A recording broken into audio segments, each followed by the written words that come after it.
Good morning and welcome, everybody. It's a delight to have you here with us for the Third Age program. I want to welcome you on behalf of the entire Third Age Committee. And I'm not sure which camera we're on, but good morning to those of you online. The group will be starting in just a few minutes. I think they need to take a little break first. Oh, you're okay. All right.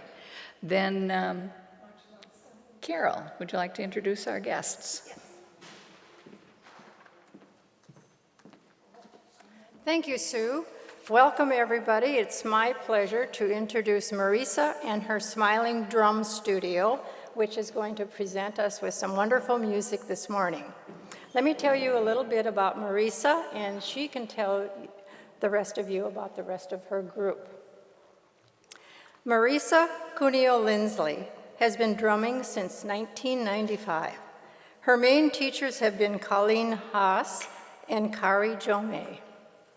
Since 2008, Marisa has developed her skills as a drum instructor and an ensemble music director. She is certified in health rhythms, a wellness-based drum protocol, and in rhythm 2 recovery using drumming to support psychological stress. Marisa has been in the fitness industry for 40 years. She has done everything from teaching fitness classes to becoming the fitness director at several local fitness facilities. She enjoys working with people of all ages. Currently, Marisa works for Interlochen Country Club in Edina as a personal fitness trainer. She owns and operates her own personal training business called Strength Works. Smiling Drum Ensemble has performed at several places in the metropolitan area, including the Minnesota State Fair, the Twin Cities Marathon, Saturnalia Bryn Mawr Neighborhood Event, Brazil Fest 2020, Path of Grace Church, and several senior facilities. Currently, Marisa owns and operates her own drum business, Smiling Drum Studio. It is in the Midway area of St. Paul. It offers drum instruction for all skill levels and has an emphasis of the art of drumming and music making. Marisa is a busy woman. Her passion is drumming. For fun, Marisa operates Smiling Drum Studio, dedicated to women and community. She enjoys her cats, her husband, extended family, and staying active. Please give a warm Westminster welcome to Marisa and her ensemble. Thank you.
Good morning.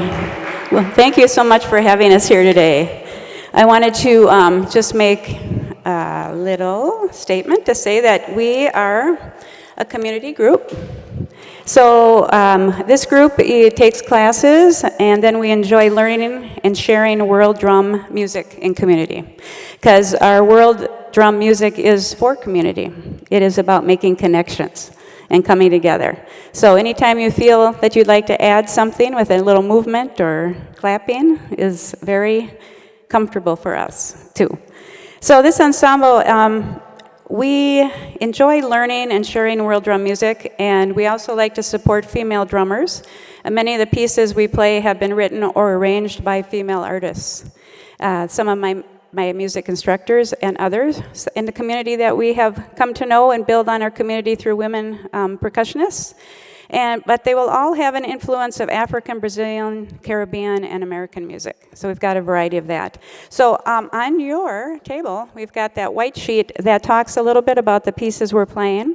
This first one was called Samba Reggae Bahia, and that's from the northeastern region of Brazil, up in the... So Reggae spelled R, so it's Portuguese. So they have a little different version of how they work with their language. And yes, we sorted ourselves out. We get warmed up in the morning, kind of little things happen here and there once in a while, which is normal for us, any group, but you pull together and bring it back out, which is beautiful. So now we're gonna head to a Caribbean area, Mozambique.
You know, drumming is in almost every culture in the world, so when we fall into love with different music from different regions of the world, you look for what kind of sounds come out of those places, and you can bond or connect with the rhythms from that spot.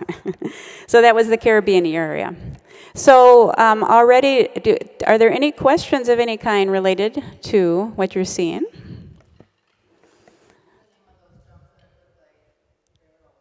These right in front? Oh, the ones in the back. It's a Brazilian name called surdo, S-U-R-D-O. So they're the bass drum. And there's 3 pitches, very key to have 3 sound pitches. So this 18-inch, if you hit that, Jerry. Hit that. Yep, and then hit a 20-inch, and then a deep one. We get 3 voices going, and that's really essential to what's going on for the surdo section. Sometimes you see they play one rhythm as a pair, like they play parts of a rhythm. Other times they play in unison, depending on what's happening. So throughout, yes, I'm going to go ahead.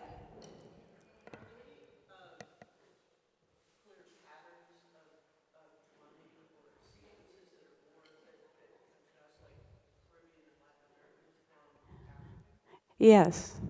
Yeah, so it's interesting because, again, the history of drumming is an evolution from one culture to the next. So there's going to be some blend because the Africans moved into the Caribbean, got moved into Latin America, got moved into America. So some of the rhythms, they're called Afro-Brazilian and Afro-Cuban, Afro-Caribbean, because it is continuation of some of the sounds. But in each of those regions, then people take it and the instrument may change, and then they add something that feels more related to what's happening for them. So if you're looking at like drumming in terms of how many beats are in a measure, like if you had 16, where they syncopate it can make the difference on what you're feeling. Yeah. Yep, whereas the Caribbean do a lot of syncopation on E on those beats. Africans are ends and endas. So lots of stuff going on in the middle of downbeats that in world rhythm. They don't like the downbeats very much. Yeah, thank you.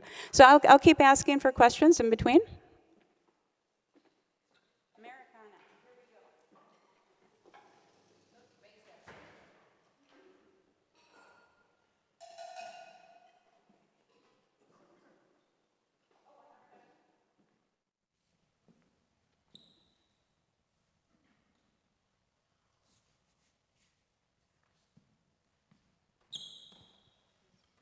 It's not working. I was at the convention center a few years ago, and there was some drums. There were different box types. Yeah. Have you seen them? Do you know what I'm talking about? I could. They're sitting on them and playing. No, they were different size boxes. They had different sounds. Yeah. And they were so fantastic. Yeah. And I had a card, and I Check. all morning for that card. And I couldn't find it. They weren't regular drums. They looked like boxes. Right. So did they play them standing or sitting? Both. Okay. Yep. Because there's something called a cajon. But I thought maybe you would have some of those with you today.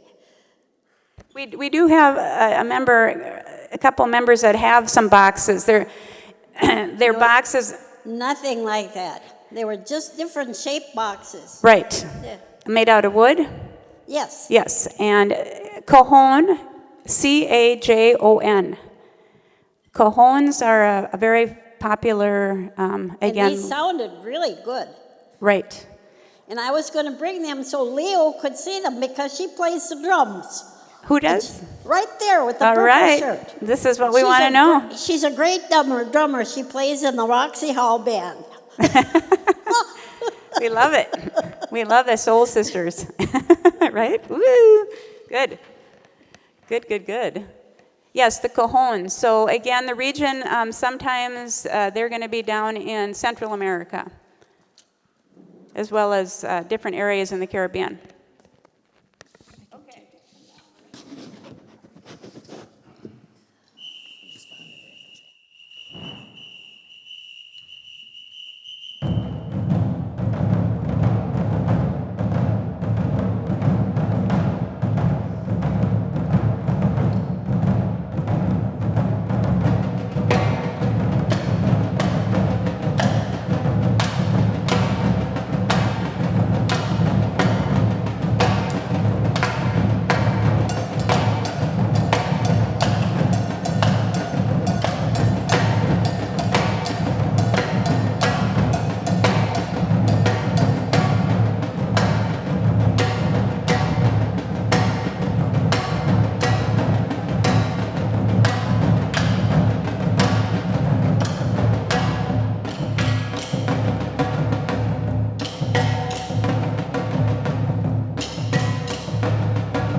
Thank you. So that was a song called Jamaican, written by Colleen Haas, my first teacher. Wrote it back in the 90s, and it's still such a beautiful piece today. So it is Americana with a little bit of Caribbean influence.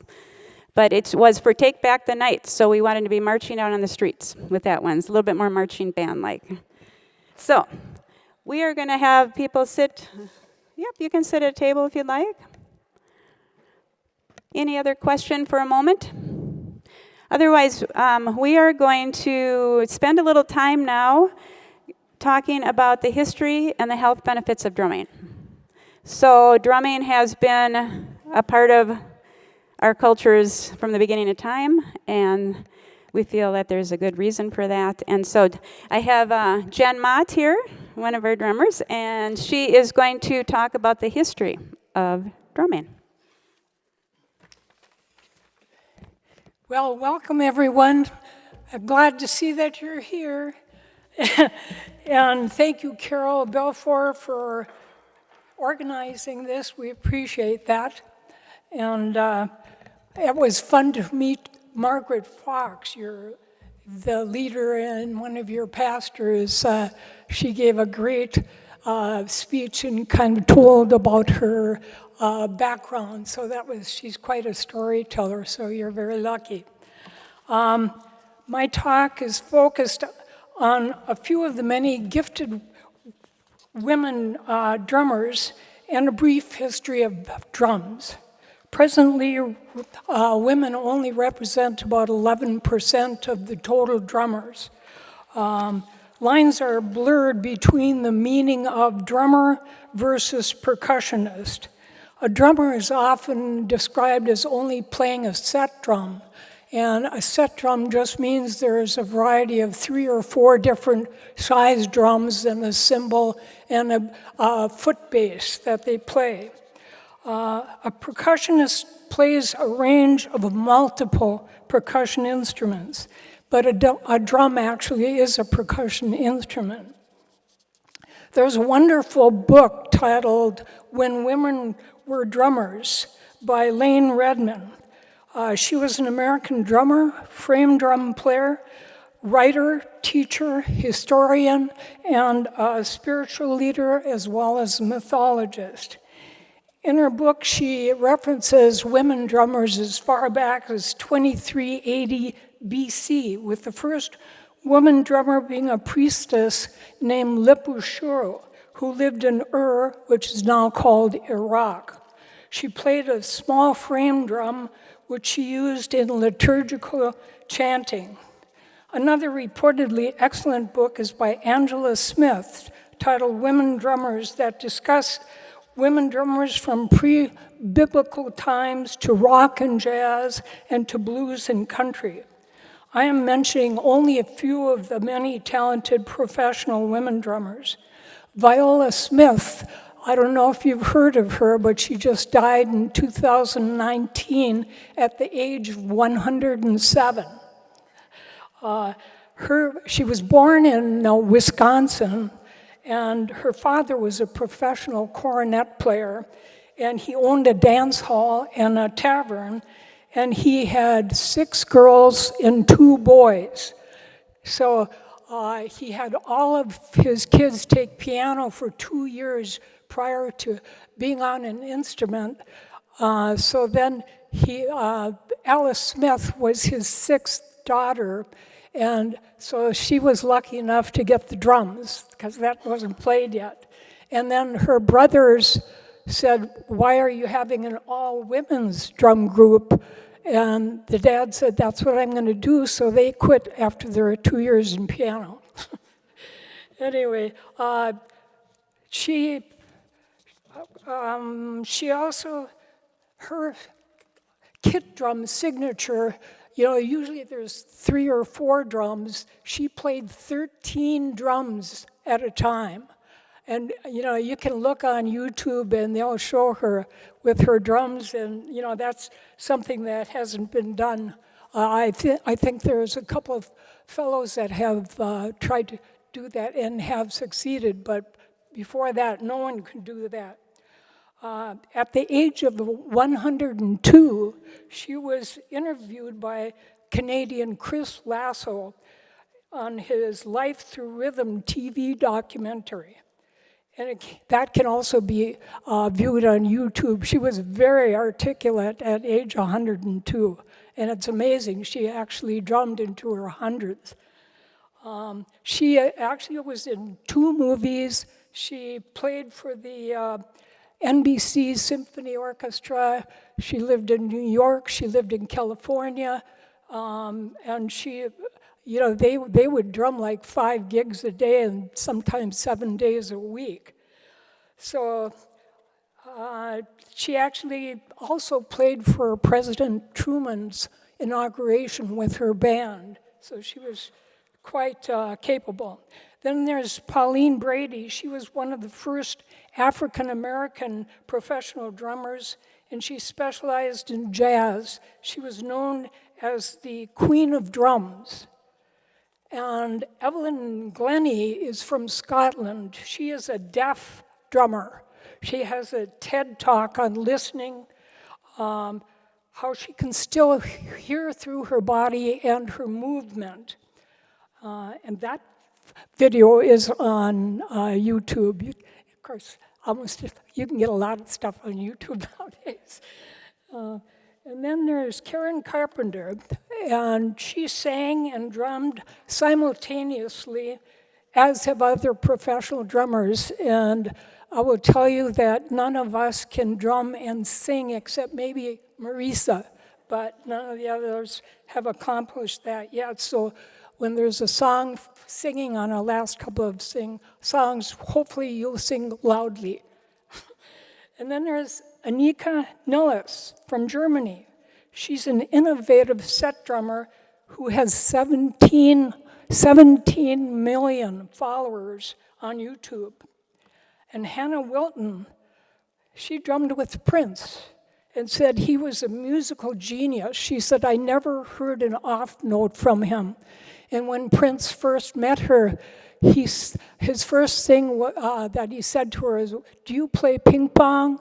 And she said, no, I drum. And then there's Sheila E.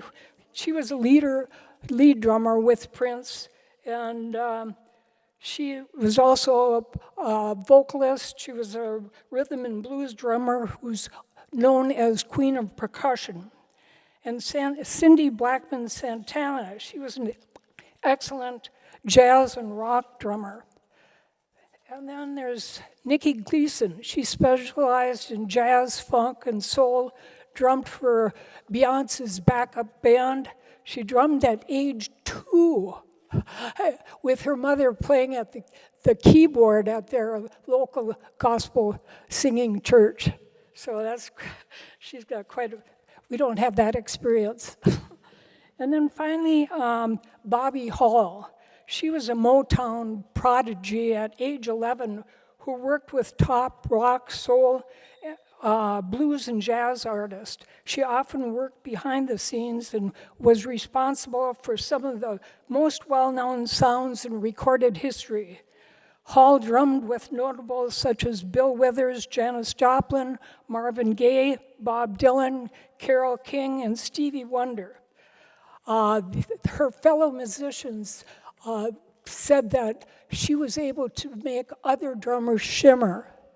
And it's interesting, she could play any percussion instrument, but she said she had to make a friendship with that instrument first, and then she wanted that instrument to embrace her, and then she could play beautifully.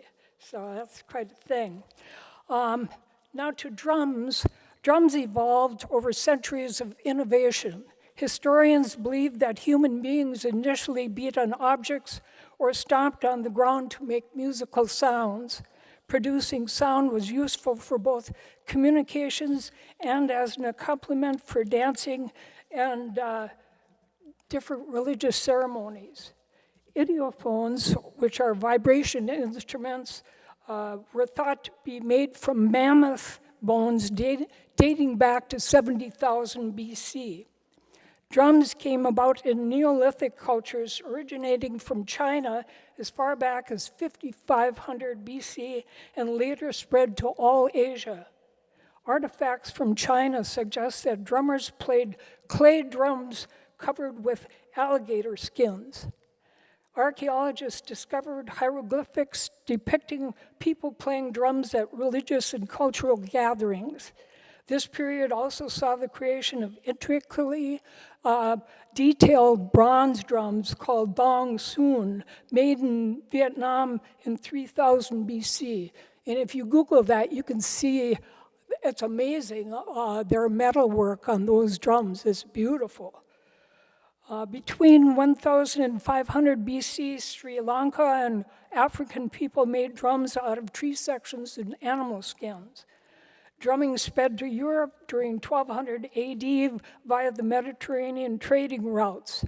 African drummers arrived in America through the slave trade in 1500 AD. During the early years of slavery in America, drums were used to provide rhythm, but they were banned by the early 1700s on most plantations because of the fear that Africans would use them to communicate in a rebellion. Native Americans have been using drums as part of their ceremonies for thousands of years. Now I will switch my focus to us as percussionists. We're all adult learners. We feel and hear the drumming and feel the joy of drumming together and hearing the different voices.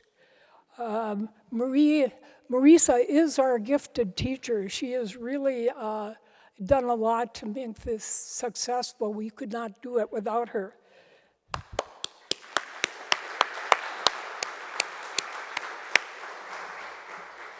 And Marisa, like Bobby Hall, she makes us shimmer. Okay, now we will introduce you to some of our ethnic drums.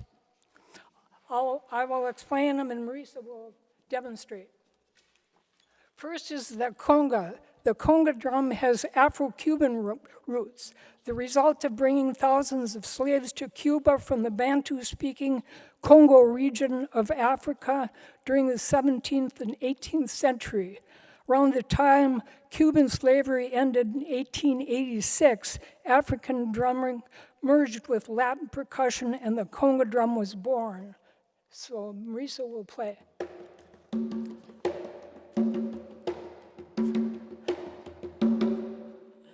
Second, the surdo. The surdo is associated with percussion section of Rio de Janeiro samba schools and with Afro-Brazilian carnival music from Bahia in northeast Brazil.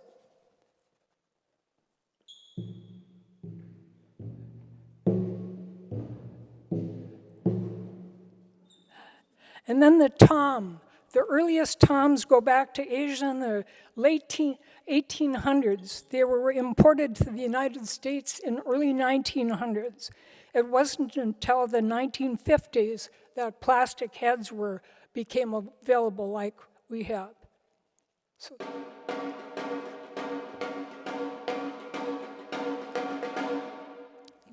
And then the snare. Originally, the snare was called a tabor and was used with the fife of Swiss military. The snare originated in Europe as far back as the 15th century and joined the symphony orchestra in the early 19th century.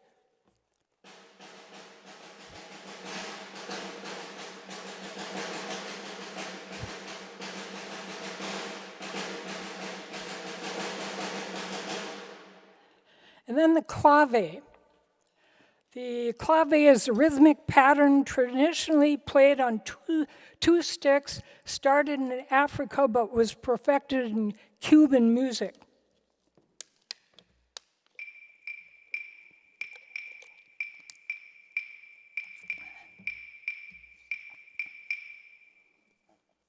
And number 6, the agogo bell originated in West Africa, Yoruba area, and may be the oldest samba instrument and dates back to the 5th century BC.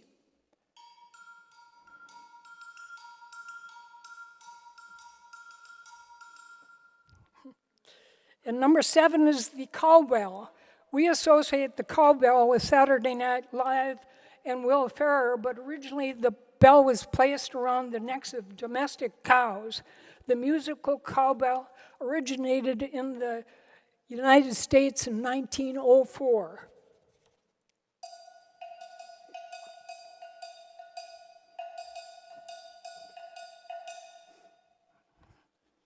Okay, number 8, the shaker and the shakaré. The gourd shaker is traditionally known as the ahatse in Ghana, and it is also more generically known as the shakaré. Each dry, hollow gourd is hand-selected for thickness and proportion, then dressed with lattice work of seeds and beads. The ahatse differs from the Afro-Cuban shakaré in that it is smaller and does not produce a bass note when the top of the gourd is struck.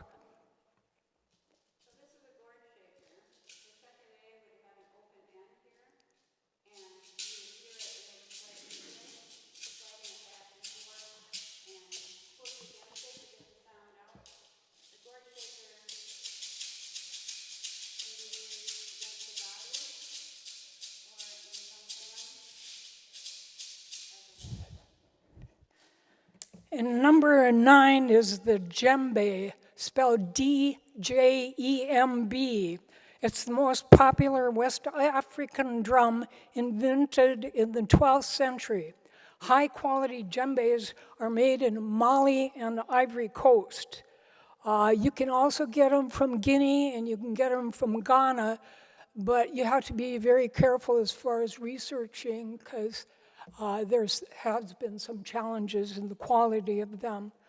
And the quality djembes are made with West African woods. There's like lemke wood is, Marisa has a drum out of lemke wood, and the head of her drum is made from cow skin, and usually the djembe heads are made from goat skin. And we also have lenke wood. We have an example of that. And then there's one of hade wood. And the hade wood is a beautiful sound, and that's where they make balafons as well as the rare djembe gets that type of wood. So djembe.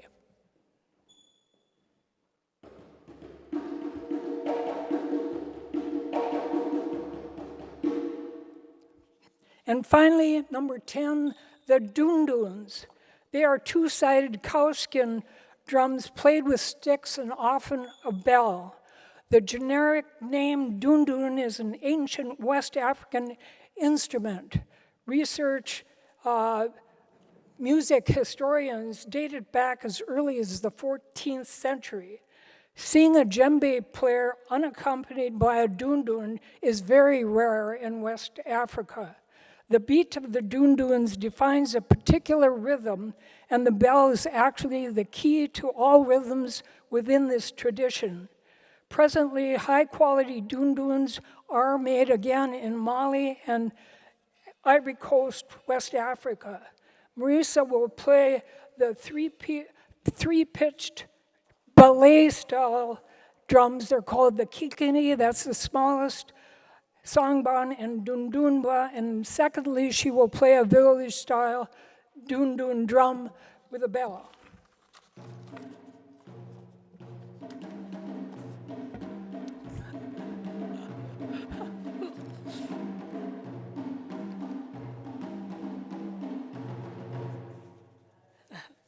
Okay, there you go.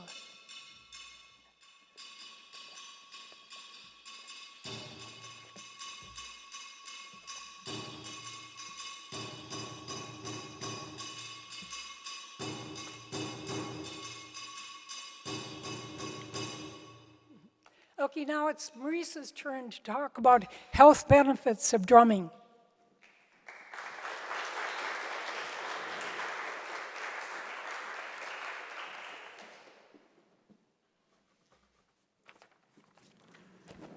Thank you, Jen. That was so interesting. Nice, wonderful. So I'm just going to take a few minutes to talk about the health benefits of drumming. And there's tons of research going on right now. The other handout on your table is yellow. And this one is relating to reasons to drum for your health. So we know music is a wonderful healing energy, and drumming has been a wonderful healing energy for cultures forever, in the beginning of time again. So here we have the 10 health reasons to start drumming by Christine Northrup, one of these people familiar with her. And then on the back side is benefits of drumming, and it's listing a number of the researchers that are taking it on to help to build on this interest of using the drum as a wellness tool.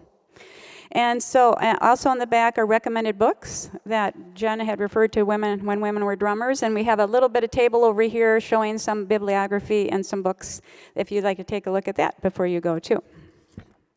So what I just wanted to comment on was the thing that's interesting, that the artifacts and the basic fundamentals of the instruments, besides the human voice, the drum is the closest and most accessible thing to do, besides what we also have, which is our voice. These two are the most accessible forms of making music, actually.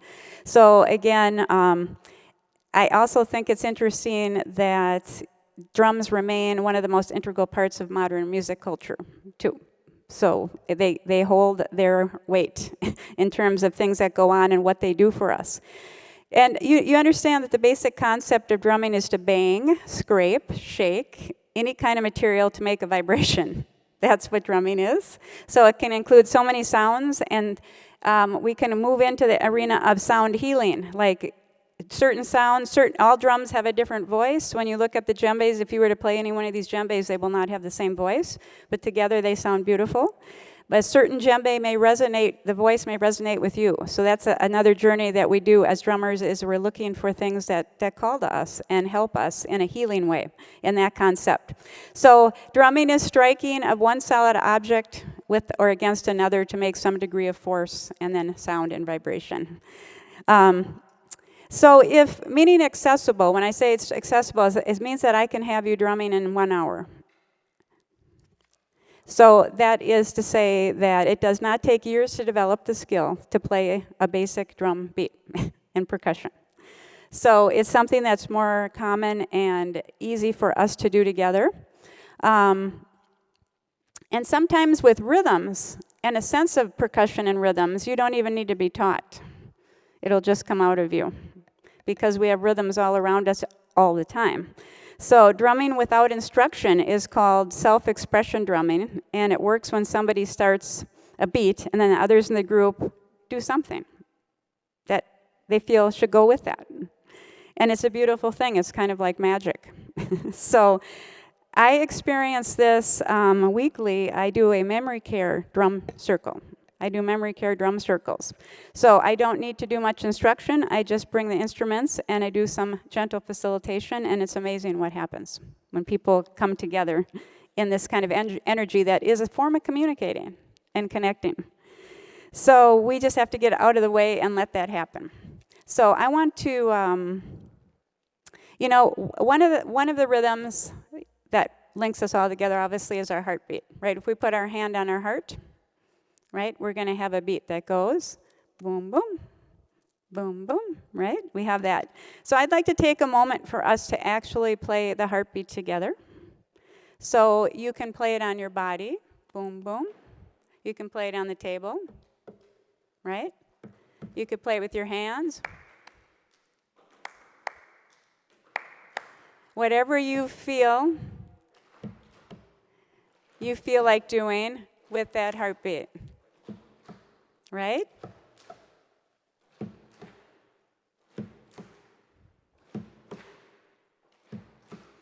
Taking a deep breath, just breathing in, good energy.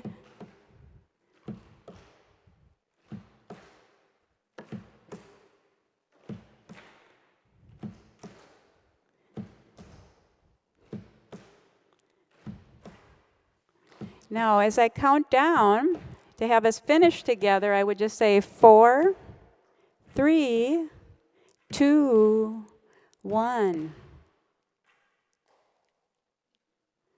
And we hold that energy for a moment. Did that feel good? Yeah. Is that kind of fun? You might learn something about yourself, about how you like to play that beat, or that you just want to sit and listen to it. Some people do that too. But so if it felt fun, or you felt like, did you feel connected? Were you beginning to feel a sense of connected to others in the room? That connection, right, is called entrainment. Something that drumming does where it pulls us together. So entrainment is something that happens in our body. It connects with the neurons in our body to a particular beat of frequency, and those songs travel along a pathway without words, and they light up our brain. Lots of impact on our health and our neuron system. And then we feel more like one. We start to connect in a certain way. And it also does this among a group. You feel entrained and become feeling like one. And it doesn't take a lot to do that. So the bridge of connecting happens very quickly. So that's kind of a beautiful thing that music, but drumming especially, can do for us. So if you felt good, and that was kind of a neat connection, you're already starting on your journey of health benefits from drumming, just from your heartbeat, together today in this room.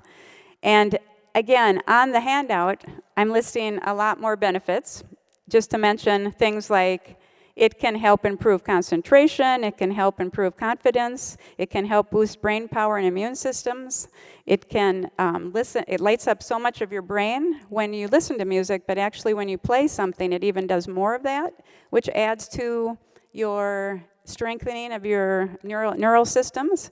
But then one other beautiful thing is the meditation part, right? It produces a sense of calm. It does that by blending the right and left hemisphere, just like if you were to meditate. Drumming has its sense of being able to put you in that state of mind, of meditation. And so you feel energized but calm, which is also something that we can look for in a day, which is nice. And on the other last little bit is on mental health things. Drumming is being used in a lot of ways as a wellness tool in the mental health industry, as for all these reasons we've mentioned already, as well as, again, it's a universal language with rhythms, connecting without words, which sometimes you can express yourself more easily that way than having to say something. So what I'd like to say is that, you know, everyone, I'd say, it doesn't matter what age, nationality, gender, and race, you can do this, and it is a bridge that pulls people together. And everyone has the ability to connect through rhythms, which is a very positive thing. And I would like to try that a little bit at the very last bit of our performance today. So the way that I'd like to do this is I have instruments to share, which are in the middle of the room. And for those that could be interested, I would love to have you get up now and go and look at that table and see if there's some type of instrument you'd be willing to bring back to your table. Ready, set, go.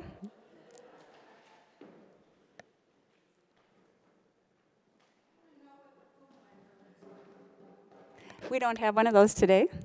Yeah. We have sound shapes.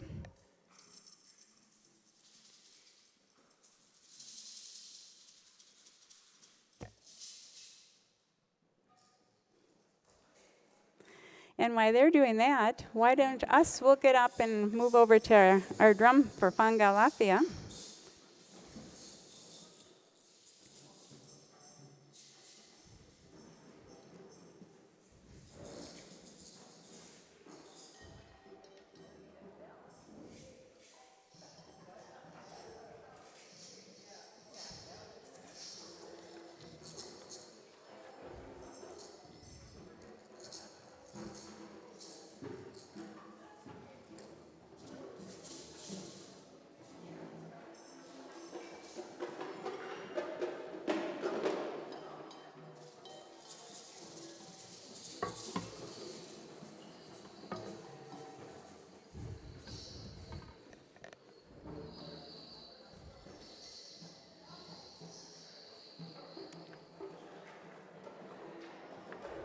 So now that we're back, how many of you have drummed before? I know I've got a drummer here. Have a few people have drummed in the room? Good, right?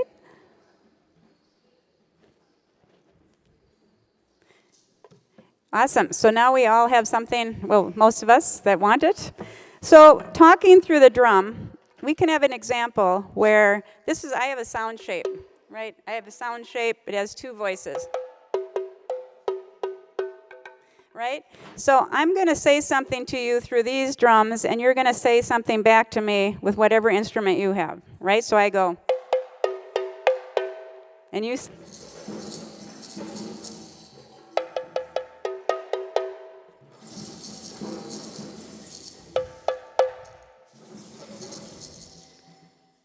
Very nice, right? So we're talking.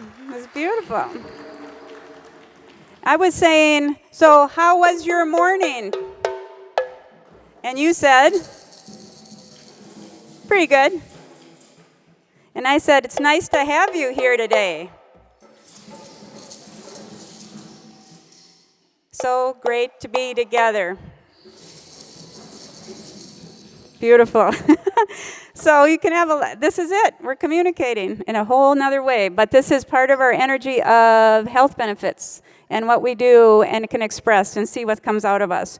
So I'm just going to say, in all, drumming is a fantastic hobby because of its history and its health benefits. And it's also an extremely creative outlet, like an art form. So, again, we thank you for having us here today to enjoy sharing some of these frequencies and vibrations. We want to share some more of that by performing 2 more pieces, okay? And when you have your instruments, you can join us. So we're going to finish up connecting through rhythms and beats. Yeah, we'll try to get to 3, but we don't have as much time as we'd like.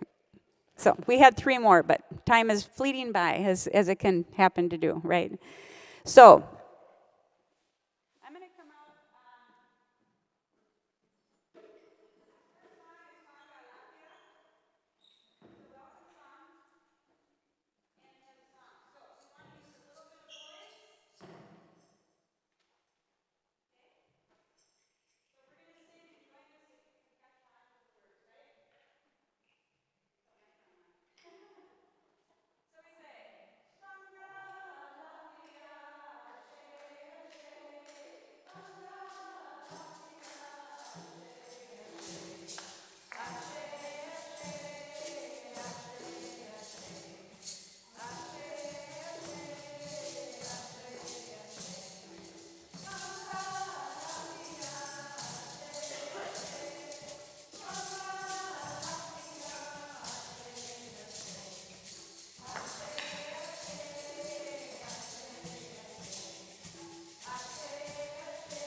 We don't have...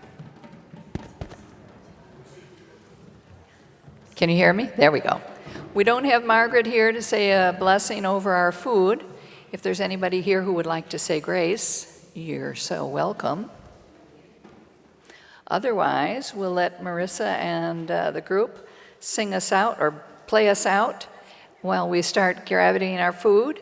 And want to let you know that the name tags with red on the top are our guests. So if you want to, when you're done playing, join some of our tables so that we can talk with you while your mouth is full. We would appreciate that. So, lunch will be served in just a minute. Thank you.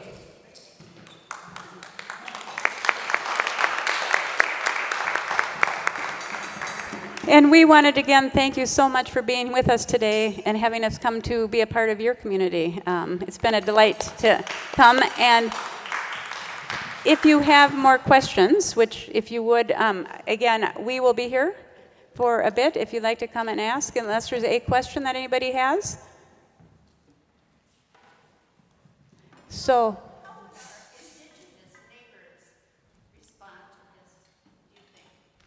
how do our indigenous neighbors? Respond to our forming together? What would they have to say about us and what we were doing? I just am curious. Oh, that's a great question. I mean, I'm a little bit shy to try to speak for them, in that capacity. But again, when their history of the drum, and it is just not even thought of as being anything separate from their life. So they have so many rituals and passages and things that they do with the drum. It serves in many dimensions for them. So, but they would, I think, again, for us, this is one of these things about what's in our hearts and how we view what we do and how music is in our hearts. And it's something we enjoy as an art form and not necessarily owned by anything or anyone necessarily in that capacity, maybe. But we would honor any ritual or traditional experience that people have. So if people want to speak to the traditional music and what that represents for their history. We have another question here, Marisa. Yeah, right. The Japanese drums, they're called taiko. Taiko, the taiko drums, and that's a form of martial arts with drumming, and another beautiful art form of drumming, but again, a long history and heritage. But one of those things about that heritage, we speak to the women in drumming, which again has been sort of a bump in the road in many of these cultures where they didn't allow women to drum. And taiko was one of those in Japan, and the women that are here playing will speak to that. And there's a new movie called Her Beat, made by the taiko women in our area that brought in 20 international taiko female drummers to begin building on their history of taiko drumming in women. And it's just, again, evolutions of things. And so in the African communities, the women weren't allowed to drum, but that's changing. The Native American, many of those, different things happening at different times. So it's hard to speak to all of that, for sure. Yeah. And one last question, if you're not interrupting your answer, hopefully. I read your yellow sheet, documented medical benefits.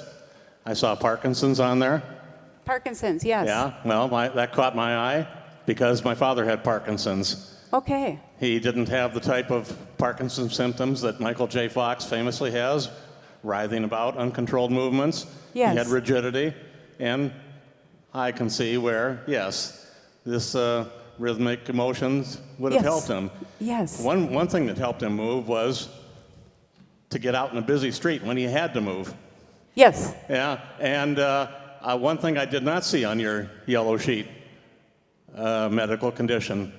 Years ago, I saw a video of a patient with Tourette's syndrome, a movement disorder where they can't stop moving, they're flailing around, and they're uttering obscenities and whistles and grunts, and drumming was demonstrated to help that patient with some long-lasting benefits, amazingly. That's a great Helped him comment. stop moving. Right. Isn't that interesting? That's a great comment, right? So the rhythms themselves and then the patterns impact our nervous system. So, the pattern of the rhythms can build strength and affect people in these conditions. Like their body is connecting and processing in that way. Thank you for sharing that. That's very, very good resource of all those things. Thank you. Okay, so Lunch is served. lunch is served, and we'll just be a little acoustic music and play with us if you want.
Please come get your lunch.